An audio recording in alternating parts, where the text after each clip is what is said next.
itu menjawab, "Aku amalanmu yang solih. Demi Allah, tiada aku ketahui, bahwa adalah engkau yang bersegera taat kepada Allah, yang lambat dari maksiat kepada Allah. Maka kiranya Allah membalas engkau dengan kebajikan." Nabi menyambung, kemudian berserulah yang menyeru bahwa, "Bentangkanlah baginya dari tikar sorga. Dan bukalah baginya pintu ke sorga." Maka dibentangkan baginya dari tikar sorga dan dibukakan baginya pintu ke sorga. Lalu ia berdoa, "Ya Allah, ya Tuhan, segerakanlah berdirinya kiamat, sehingga aku kembali kepada keluargaku dan hartaku." Nabi menyambung, "Adapun orang kafir, maka apabila ada dia pada menghadap ke akhirat dan terputus dari dunia, niscaya turunlah kepadanya para malaikat yang kasar dan keras. Bersama mereka itu kain dari api dan pakaian dari belangkin tir. Maka para malaikat itu benci kepadanya. Apabila keluar nafasnya, ia dikutuk oleh setiap malaikat di antara langit dan bumi dan setiap malaikat di langit. Dan ditutup pintu-pintu langit. Maka tidak ada daripadanya satu pintu pun, melainkan orang kafir itu tidak suka bahwa ia masuk dengan rohnya daripadanya. Apabila ia dinaikkan dengan rohnya, niscaya ia dicampakkan. Dan dikatakan, 'Wahai Tuhan, hamba-Mu si Anu tidak diterima oleh langit dan bumi.' Maka Allah, Azza wa Jalla berfirman, 'Kembalikanlah dia. Maka perlihatkanlah kepadanya, apa yang aku sediakan baginya dari kejahatan. Bahwa aku menjanjikannya, daripadanya bumi kami jadikan dan kepadanya kami kembalikan dan daripadanya pula kami keluarkan pada kali yang lain. Bahwa ia mendengar bunyi sandal mereka, apabila mereka berpaling membelakangi. Sehingga dikatakan kepadanya, 'Hai ini, siapakah Tuhan engkau? Siapakah Nabi engkau? Dan apakah agama engkau?' Lalu ia menjawab, 'Aku tidak tahu.' Lalu dikatakan, 'Tidak engkau tahu.' Kemudian datang kepadanya, yang datang, yang keji muka, yang busuk bau, yang buruk pakaian. Lalu ia berkata, 'Bergembiralah dengan kemarahan Allah dan dengan azab yang pedih, yang menetap.' Orang itu lalu menjawab, 'Digembirakan engkau oleh Allah dengan kejahatan.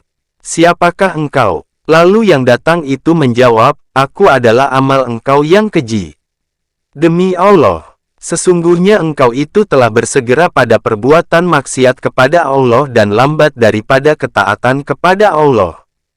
Engkau sesungguhnya dibalas oleh Allah dengan kejahatan.' Orang kafir itu lalu menjawab, 'Dan engkau, maka engkau dibalas oleh Allah dengan kejahatan.' Kemudian, ditakdirkan dia itu tuli, buta dan bisu. Bersama dia itu sebatang besi.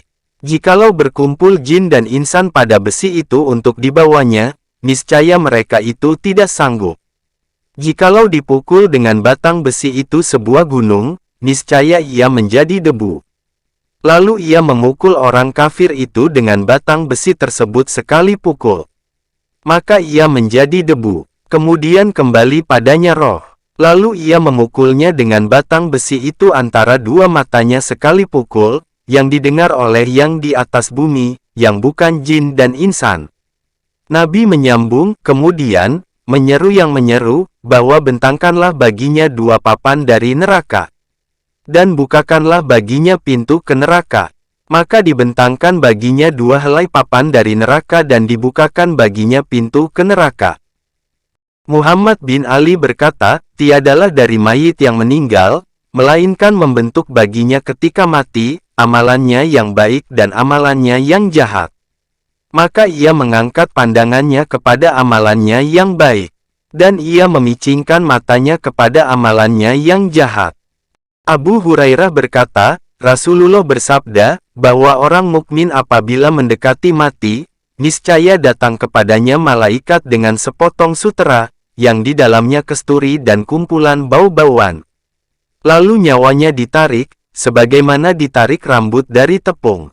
Dan dikatakan, hai nyawa yang tenang, keluarlah dengan ridha dan diridokan dari engkau, kepada ruh Allah dan kemuliaannya. Maka apabila telah dikeluarkan ruhnya, niscaya diletakkan di atas kesturi dan bau-bauan itu.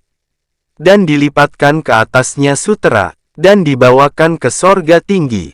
Dan orang kafir, apabila mendekati mati, niscaya datang kepadanya malaikat, dengan sepotong pakaian hitam, yang di dalamnya sepotong bara api. Lalu nyawanya dicabut dengan keras. Dan dikatakan, hai nyawa yang keji, keluarlah dengan marah, yang dimarahi engkau, kepada kehinaan dan azab Allah. Maka apabila telah dikeluarkan nyawanya, niscaya diletakkan di atas bara api itu. Dan baginya bunyi, dan dilipatkan ke atasnya pakaian hitam itu, dan dibawa ke tempat yang bersangatan azab.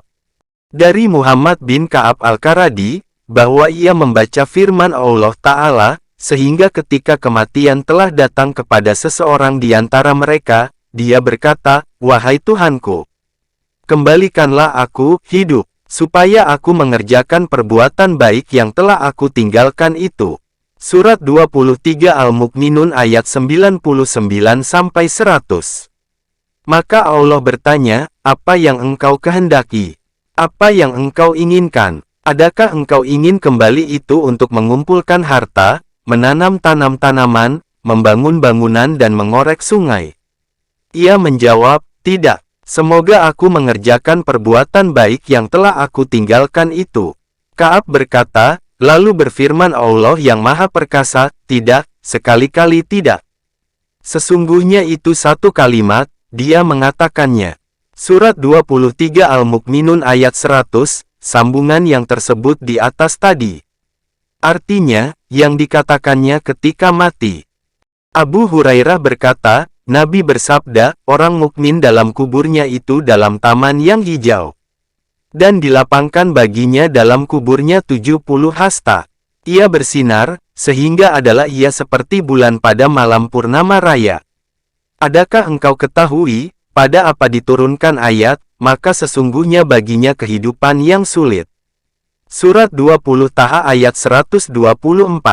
Para sahabat menjawab, Allah dan Rasul-Nya yang lebih tahu. Nabi menjawab, azab bagi orang kafir dalam kuburnya itu dikeraskan ke atasnya 99 tinin. Tahukan kamu, apakah tinin itu? Yaitu, 99 ular. Bagi masing-masing ular itu mempunyai 7 kepala, yang mencakar, menjilat dan meniupkan pada tubuhnya, sampai kepada hari mereka dibangkitkan. Tiada seyogialah bahwa diherankan dari bilangan ini pada khususnya. Bahwa bilangan ular-ular dan kalajengking ini dengan bilangan budi pekerti yang tercela, dari sombong, ria, dengki, tipu, busuk hati dan sifat-sifat lainnya, maka baginya itu mempunyai pokok yang berbilang-bilang. Kemudian, bercabang daripada cabang yang berbilang-bilang. Kemudian, terbagi cabang-cabangnya kepada bahagian-bahagian. Dan sifat-sifat itu dengan dirinya sendiri, adalah yang membinasakan. Dan dengan dirinya sendiri, sifat-sifat itu berbalik menjadi kalajengking dan ular.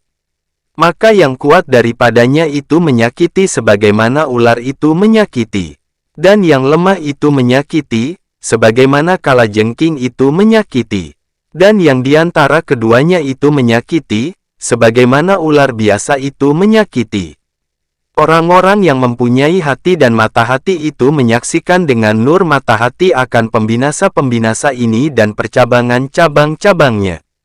Selain, bahwa kadar bilangannya itu tidak diketahui, selain dengan nur kenabian nurun nubuwah. Contoh-contoh berita ini mempunyai zahiriyah yang benar dan rahasia-rahasia yang tersembunyi. Akan tetapi, pada orang-orang yang mempunyai mata hati itu jelas. Maka barang siapa tiada tersingkap baginya maknanya, niscaya tiada seyogialah bahwa ia menantang akan zahiriyah-zahiriyahnya. Akan tetapi, yang paling kurang dari derajat iman, ialah membenarkan dan menyerah. Jikalau Anda mengatakan, bahwa kami menyaksikan orang kafir itu pada kuburannya suatu waktu dan kami mengintipkannya. Dan kami tiada menyaksikan akan sesuatu dari yang demikian. Maka bagaimana cara membenarkan atas yang menyalahi dengan yang dipersaksikan itu? Ketahuilah kiranya, bahwa bagi Anda itu 3 tingkat pada pembenaran, dengan contoh-contoh ini. Pertama, yaitu yang lebih terang, lebih sah dan lebih selamat, bahwa Anda membenarkan bahwa yang demikian itu ada. Yaitu, yang menyakiti orang mati. Akan tetapi Anda tiada menyaksikan yang demikian.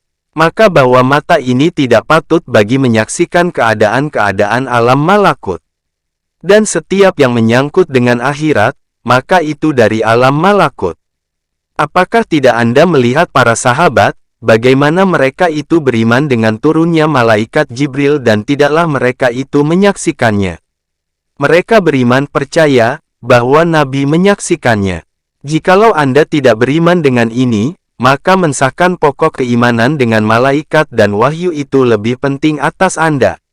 Dan kalau Anda beriman dengan yang demikian dan Anda memandang jais tidak mungkin menurut akal bahwa Nabi dapat menyaksikan apa yang tidak disaksikan oleh umat, maka bagaimana Anda tidak memandang tidak mungkin menurut akal akan ini pada mayit? Dan sebagaimana malaikat itu tiada menyerupai dengan anak Adam dan hewan, maka ular dan kalajengking yang menyakiti dalam kubur itu tidaklah dari jenis ular alam kita. Akan tetapi, dia itu jenis lain. Dan diketahui yang demikian itu dengan panca indera yang lain. Tingkat kedua, bahwa Anda mengingati akan keadaan orang tidur. Dia kadang-kadang bermimpi dalam tidurnya, seekor ular menyakitinya. Dan ia merasa sakit dengan yang demikian. Sehingga Anda melihatnya, dia memekik dalam tidurnya dan berkeringat keningnya. Kadang-kadang ia terkejut dari tempatnya. Semua yang demikian itu diketahuinya dari dirinya sendiri. Ia merasa sakit dengan yang demikian, sebagaimana dirasakan sakit oleh orang yang tidak tidur. Dan ia menyaksikannya. Dan Anda melihat zahiriahnya tenang dan Anda tidak melihat dikelilingnya ular. Dan ular itu ada pada pihaknya. Dan azab itu telah ada. Akan tetapi, pada pihak Anda tidak kelihatan. Dan apabila azab itu pada kepedihan dari yang menyakiti, maka tiada berbeda di antara ular itu dihayalkan atau disaksikan. Tingkat ketiga, bahwa Anda tahu ular itu tidak menyakiti dengan dirinya sendiri. Akan tetapi, yang menemui Anda dari ular itu, yaitu racun. Maka jikalau berhasil seperti bekas yang demikian, dengan tanpa racun, niscaya adalah azab itu telah mencukupi. Dan tidak mungkin memperkenalkan macam itu dari azab, selain dengan dikaitkan kepada sebab yang membawa kepadanya, menurut kebiasaan.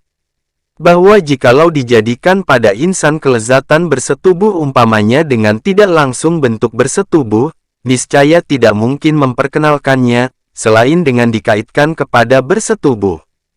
Supaya adalah pengkaitan untuk memperkenalkan itu dengan sebab. Dan adalah buah sebab itu berhasil, walaupun tidak berhasil bentuk sebab. Dan sebab itu dimaksudkan untuk buahnya, tidak untuk diri sebab itu sendiri. Sifat-sifat yang membinasakan ini tertukar menjadi yang menyakiti dan yang memedihkan pada nyawa ketika mati. Maka adalah kepedihannya itu, seperti kepedihan patukan ular, tanpa adanya ular-ular itu. Dan terbaliknya sifat itu menyakitkan, menyerupai dengan terbaliknya rindu itu menyakitkan, ketika meninggal yang dirindukan. Bahwa adanya itu lezat, lalu datanglah suatu keadaan, menjadikan kelezatan itu dengan sendirinya memedihkan. Sehingga datanglah dengan hati, dari bermacam-macam azab, apa yang diangan-angankannya bersama hati itu, bahwa ia tidak pernah bernikmat-nikmatan dengan kerinduan dan perhubungan. Bahkan ini dengan sendirinya adalah salah satu macam azab bagi mayit. Bahwa telah mengeraslah kerinduan pada dunia atas dirinya, maka jadilah ia rindu akan hartanya, sawah ladangnya, kemegahannya, anaknya, keluarganya dan kenalan-kenalannya. Dan jikalau diambil semua yang demikian itu dalam hidupnya, oleh orang yang tidak mengharap kembalinya daripadanya, maka apakah yang Anda lihat, adanya keadaannya? Adakah tidak besar kesengsaraannya dan bersangatan azabnya? Dan ia berangan-angan serta mengatakan, kiranya tidaklah sekali-kali aku mempunyai harta dan kemegahan. Lalu aku tidak merasakan sakit berpisah daripadanya. Maka mati itu adalah ibarat daripada berpisah dengan kecintaan-kecintaan duniawiyah seluruhnya secara serempak sekaligus. Apakah keadaan orang, yang ada baginya satu, lalu menghilang, yang satu itu? Maka apakah halnya orang, yang tiada bergembira, selain dengan dunia? Lalu dunia itu diambilkan daripadanya dan diserahkan kepada musuh-musuhnya. Kemudian, ditambahkan kepada azab ini, akan penyesalannya terhadap yang hilang dari kenikmatan akhirat dan terhijab terdinding daripada Allah Azza wa Jalla. Maka kecintaan selain Allah itu mendindingkannya daripada bertemu dengan Allah dan memperoleh kenikmatan daripadanya. Maka berturut-turutlah atas dirinya kepedihan berpisah dengan semua kekasihnya. Penyesalannya atas yang hilang, dari kenikmatan akhirat untuk selama-lamanya. Dan kehinaan tertolak dan terdinding daripada Allah Ta'ala. Dan yang demikian itu, adalah azab, yang diazabkan dia dengan azab itu. Karena tidak diikuti akan neraka perpisahan, selain oleh neraka jahanam. Sebagaimana Allah Ta'ala berfirman, tidak, sekali-kali tidak. Sesungguhnya mereka di hari itu terdinding dari Tuhannya. Seterusnya, mereka sesungguhnya masuk ke dalam neraka. Surat 83 Al-Mutaffifin ayat 15-16. Adapun orang yang tidak berjinak hati dengan dunia dan tidak mencintai selain Allah dan ia rindu kepada menemui Allah, maka sesungguhnya ia telah terlepas dari penjara dunia dan kekesatan nafsu syahwat dalam dunia. Dan ia datang kepada yang dicintainya. Terputuslah daripadanya halangan-halangan dan pembelok-pembelok. Dan sempurnalah kepadanya kenikmatan serta keamanan dari kehilangan untuk selama-lamanya. Dan untuk yang seperti ini, maka hendaklah beramal, orang-orang yang beramal. Dan yang dimaksudkan, ialah bahwa orang itu kadang-kadang mencintai kudanya, di mana jikalau ia disuruh memilih, di antara kuda itu diambil daripadanya dan dengan ia disakiti oleh kalajengking, niscaya ia memilih bersabar atas gigitan kalajengking itu. Jadi, kepedihan berpisah dengan kuda, padanya itu lebih berat dari gigitan kalajengking. Dan kecintaannya kepada kuda itu, ialah yang menggigitnya, apabila kuda itu diambil daripadanya. Maka hendaklah ia bersiap untuk gigitan-gigitan ini. Bahwa mati itu mengambil daripadanya kudanya, kendaraannya, rumahnya, sawah ladangnya, keluarganya, anaknya, kekasih-kekasihnya dan kenalan-kenalannya. Dan mengambil daripadanya kemegahannya dan penerimaan orang akan dirinya. Bahkan mati itu mengambil daripadanya, pendengarannya, penglihatannya dan anggota-anggota badannya. Dan ia putus asa dari kembalinya semua itu kepadanya. Jadi, ia tidak mencintai, selain dia. Dan telah diambilkan semua itu daripadanya. Maka yang demikian itu adalah lebih berat atas dirinya dari kalajengking dan ular. Dan sebagaimana jikalau diambilkan yang demikian itu daripadanya dan dia itu hidup, maka besarlah siksaannya. Maka seperti demikianlah apabila ia mati. Karena kita telah menerangkan, bahwa makna yang memperoleh kepedihan dan kelezatan itu tidak mati. Bahkan azabnya sesudah mati itu lebih berat. Karena dia dalam hidup itu terhibur dengan sebab-sebab yang menyibukkan panca inderanya, dari duduk-duduk dan bercakap-cakap. Ia terhibur dengan harapan kembali kepadanya. Ia terhibur dengan harapan ada gantian daripadanya. Dan tiada hiburan sesudah mati. Karena telah tersumbat kepadanya jalan-jalan penghiburan. Dan datanglah keputusasaan. Jadi, setiap baju kemejanya dan sapu tangannya itu sungguh disayanginya, di mana adalah menyusahkan kepadanya, jikalau diambilkan daripadanya. Maka ia tetap bersedih hati dan merasa tersiksa dengan yang demikian. Maka jikalau ada yang demikian itu meringankan di dunia, niscaya ia menyerah. Dan itulah makna, dengan perkataan mereka itu, lepaslah mereka yang diringankan. Dan kalau itu memberatkan, niscaya beratlah azabnya. Sebagaimana keadaan orang, yang dicurikan daripadanya sedinar, adalah lebih ringan dari keadaan orang, yang dicurikan daripadanya 10 dinar, maka seperti demikianlah keadaan orang yang mempunyai 2 dirham. Dan itulah makna sabda Nabi, yang mempunyai sedirham itu lebih ringan perhitungannya dari yang mempunyai 2 dirham. Dan tiada suatu pun dari dunia yang meninggalkan engkau ketika mati, melainkan adalah penyesalan kepada engkau sesudah mati. Maka jikalau engkau kehendaki, maka hendaklah membanyakkan.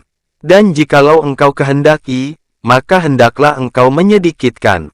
Jikalau engkau membanyakkan, maka tidaklah engkau itu membanyakkan, selain dari penyesalan. Dan jikalau engkau menyedikitkan, maka tidaklah engkau itu meringankan, selain dari punggung engkau. Sesungguhnya banyaklah ular dan kalajengking dalam kuburan orang-orang kaya, yang mencintai hidup dunia dari akhirat. Bergembira dan merasa tenang dengan hidup dunia itu. Inilah tingkat-tingkat iman tentang ular-ular kubur dan kalajengking-kalajengkingnya dan pada berbagai macam azabnya yang lain.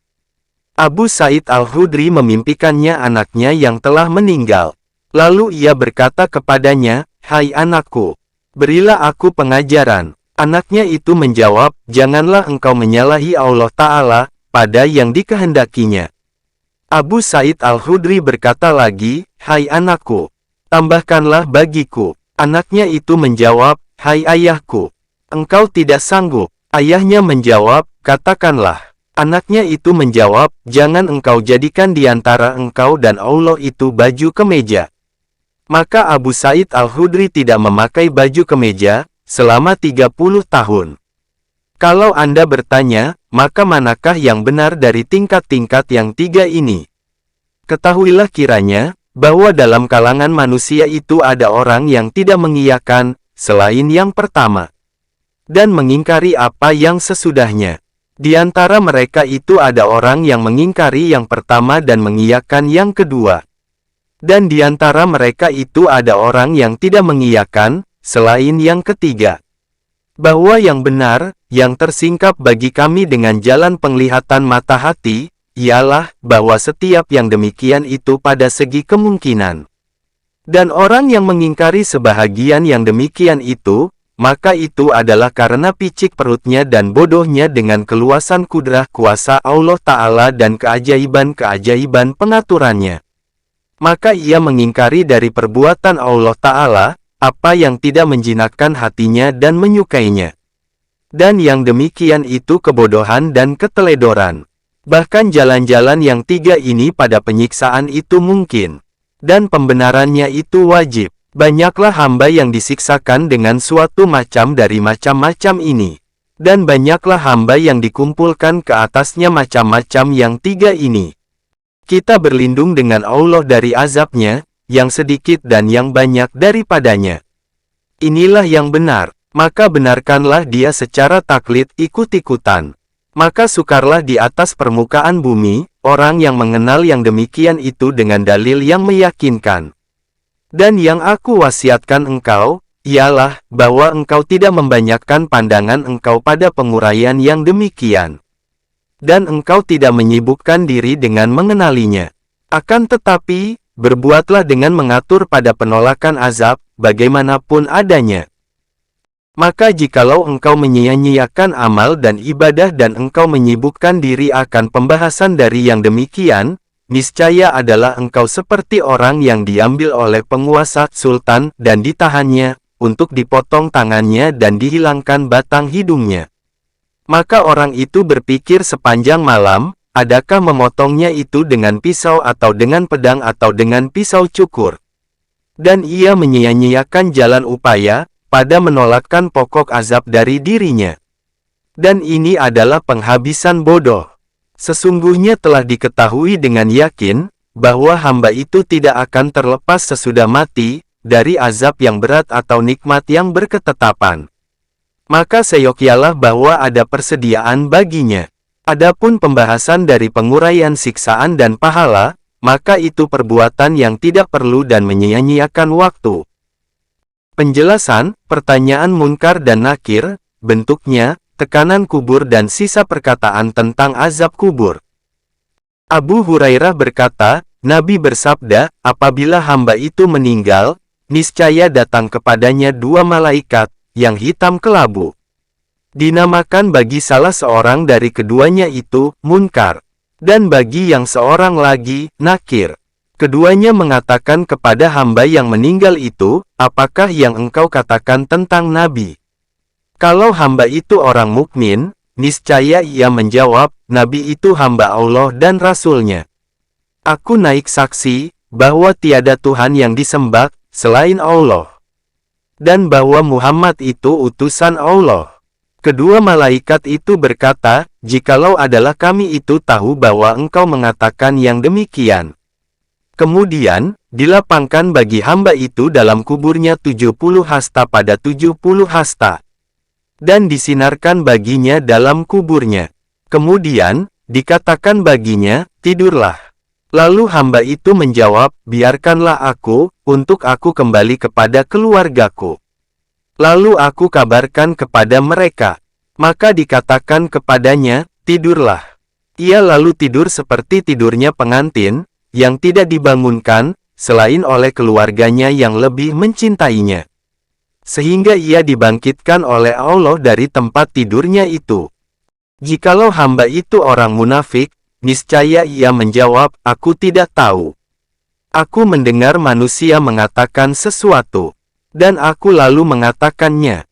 Kedua malaikat itu lalu menjawab, jikalau adalah kami mengetahui, bahwa engkau mengatakan yang demikian. Kemudian, dikatakan kepada bumi, bersedaginglah engkau atasnya. Lalu bumi itu bersedaging atasnya. Sehingga masuklah tulang rusuknya dalam bumi. Maka senantiasalah ia diazabkan, sehingga ia dibangkitkan oleh Allah dari tempat tidurnya itu. Dari Atta bin Yassar, yang mengatakan, Rasulullah bersabda kepada Umar bin Al-Khattab, Hai Umar, bagaimana dengan engkau, apabila engkau meninggal, lalu berjalan dengan engkau kaum engkau. Mereka mengukur bagi engkau 3 hasta dalam sehasta dan sejengkal. Kemudian, mereka kembali kepada engkau. Lalu mereka memandikan engkau, mereka mengkafankan engkau dan mereka meletakkan obat yang tidak menyegerakan rusak jasad engkau. Kemudian, mereka membawa engkau, sehingga mereka meletakkan engkau ke dalamnya. Kemudian mereka menimbunkan tanah ke atas engkau dan menguburkan engkau. Maka apabila mereka pergi dari engkau, lalu datanglah kepada engkau dua penggoda kubur, Munkar dan Nakir. Suaranya seperti halilintar yang dahsyat. Matanya seperti kilat yang menyambar. Keduanya menarikkan rambutnya karena panjang. Dan keduanya memeriksa kubur dengan gigi taringnya. Maka keduanya itu mengejutkan engkau dan mengacaukan keadaan engkau. Bagaimana dengan engkau ketika itu, hai Umar? Umar lalu menjawab, dan adakah besertaku seperti akalku yang sekarang? Nabi menjawab, ya. Umar lalu menjawab, jadi, kiranya aku mencukupkan engkau bagi keduanya itu. Ini adalah nas ketetapan yang tegas, bahwa akal itu tidak berubah dengan mati. Dan sesungguhnya yang berubah itu adalah badan dan anggota-anggota badan. Maka adalah mayit itu berakal, mengetahui, tahu dengan kepedihan dan kesenangan, sebagaimana adanya. Tiada berubah dari akalnya itu sesuatu. Dan tidaklah akal yang mengetahui itu, anggota-anggota ini. Akan tetapi, dia itu sesuatu yang batiniah, yang tiada baginya panjang dan lebar. Bahkan, yang tidak terbagi pada dirinya itu, adalah yang mengetahui akan segala sesuatu. Dan jikalau berguguranlah segala badan insan seluruhnya dan tiada ada yang tinggal, selain bahagian yang mengetahui yang tidak terbagi-bagi dan tidak berbahagian-bahagian, niscaya adalah insan yang berakal dengan kesempurnaannya itu berdiri yang kekal. Dan dia itu seperti demikian juga sesudah meninggal. Bahwa bahagian itu tidak ditempati mati dan tidak didatangi oleh tidak ada. Muhammad bin Al-Munkadir berkata, sampai kepadaku, bahwa orang kafir itu dikerasi atasnya oleh seekor binatang buta tuli. Pada tangan binatang itu cambuk dari besi. Pada kepalanya seperti bulu leher unta. Binatang itu memukul orang kafir tadi dengan cambuk tersebut sampai hari kiamat. Engkau tidak melihatnya, lalu engkau menjagakannya. Dan engkau tidak mendengar suaranya, lalu engkau mengasihaninya. Abu Hurairah berkata, apabila diletakkan mayit dalam kuburnya, niscaya datanglah amalannya yang solih. Lalu amalan itu memandang liar kepada kubur itu. Jikalau datang dari depan kepalanya, maka yang datang itu, ialah bacaannya Al-Quran. Jikalau datang dari depan dua kakinya, maka yang datang itu, ialah tegak berdirinya kepada salat. Kalau datang dari depan tangannya, maka kedua tangannya itu berkata, demi Allah, sesungguhnya dia menghamparkan aku bagi sedekah dan doa. Tiada jalan bagi engkau atasnya. Dan jikalau ia datang dari depan mulutnya, niscaya datanglah zikir dan puasanya. Dan seperti yang demikian itu, berdirilah salat dan sabar pada suatu sudut. Maka mengatakan, adapun aku, jikalau aku melihat akan kerusakan, niscaya adalah aku temannya. Sufyan Ats-Tsuri berkata, tolak-menolaklah daripadanya, amalan-amalannya yang solih, sebagaimana tolak-menolaknya seorang laki-laki dari saudaranya, istrinya dan anaknya. Kemudian, dikatakan baginya ketika itu, kiranya Allah memberikan bagi engkau barakah pada tempat tidur engkau. Maka yang sebaik-baik teman, ialah teman engkau. Dan yang sebaik-baik sahabat, ialah sahabat engkau. Dari Hujaifah yang mengatakan, adalah kami bersama Rasulullah pada suatu jenazah. Rasulullah lalu duduk di atas kepala kuburan. Kemudian, beliau memandang kepadanya. Kemudian, beliau bersabda, disempitkan orang mukmin pada ini, sebagai kesempitan, yang dikembalikan daripadanya pembawaan-pembawaannya. Aisyah berkata, Rasulullah bersabda, sesungguhnya bagi kubur itu mempunyai kesempitan. Jikalau selamat atau lepas daripadanya seseorang, niscaya lepaslah Sa'ad bin Ma'ats. Dari Anas, yang mengatakan, meninggal dunia Zainab putri Rasulullah. Dan dia itu seorang wanita yang banyak sakit. Maka jenazahnya diikuti oleh Rasulullah. Kami melihat keadaan Rasulullah kurang sehat.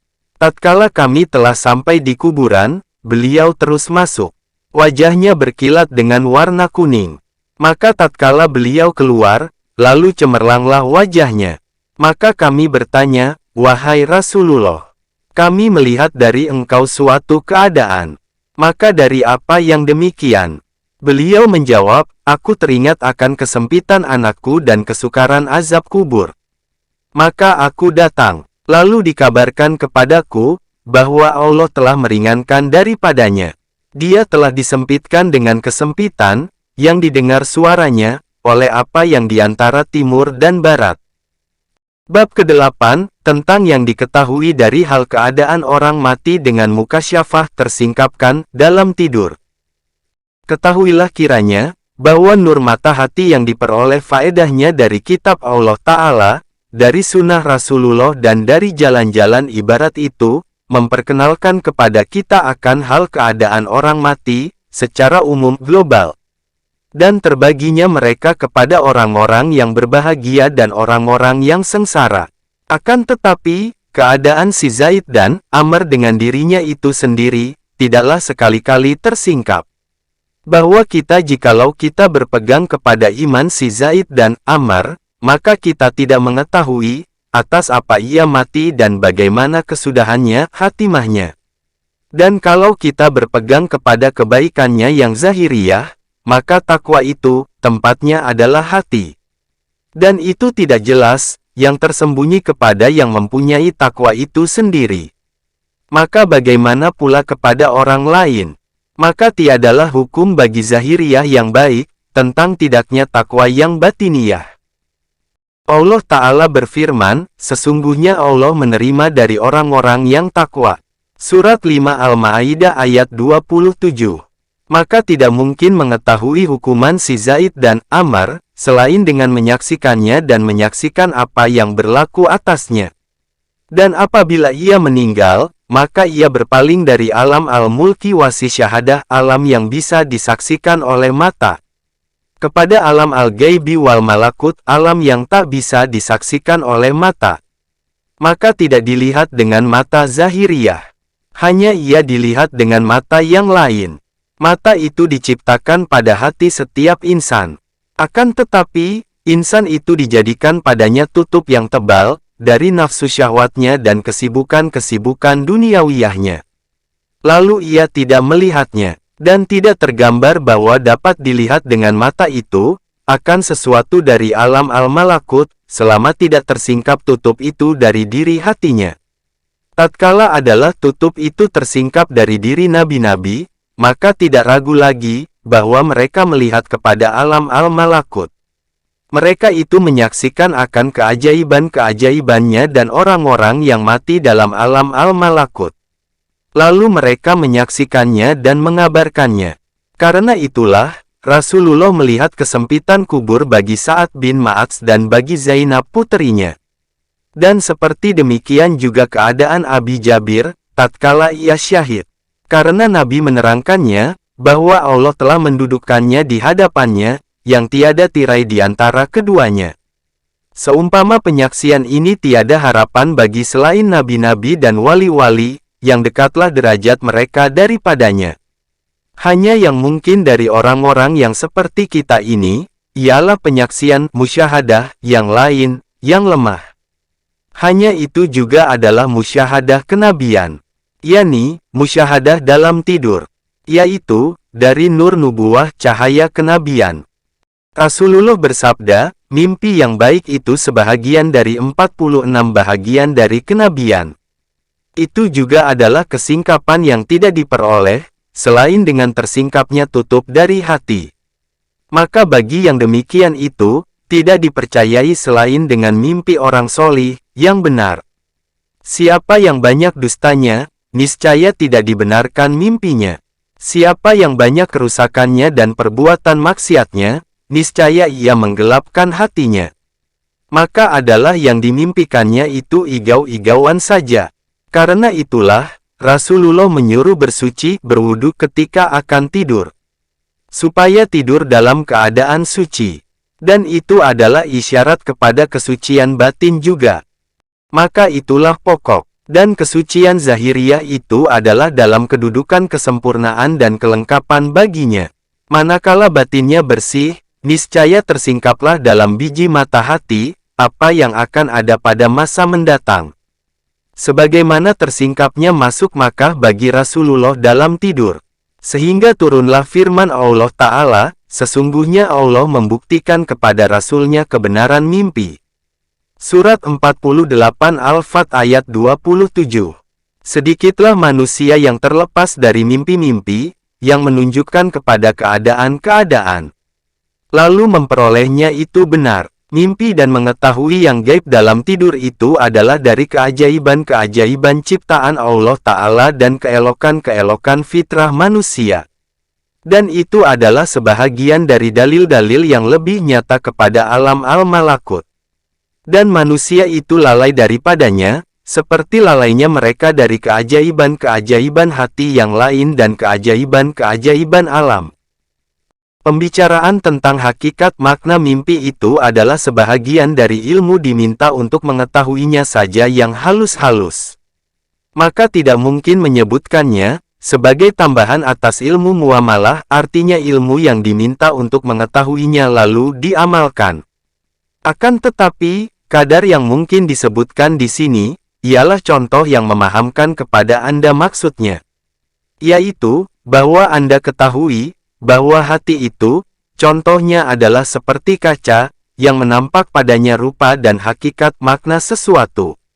Dan bahwa setiap yang ditakdirkan oleh Allah Ta'ala, dari permulaan kejadian alam, sampai kepada akhirnya itu terguris dan menetap dalam makhluk yang diciptakan oleh Allah Ta'ala yang diibaratkan daripadanya sekali dengan nama, Lauhul Mahfudz. Sekali dengan, kitab yang menyatakan Al-Kitabul Mubin.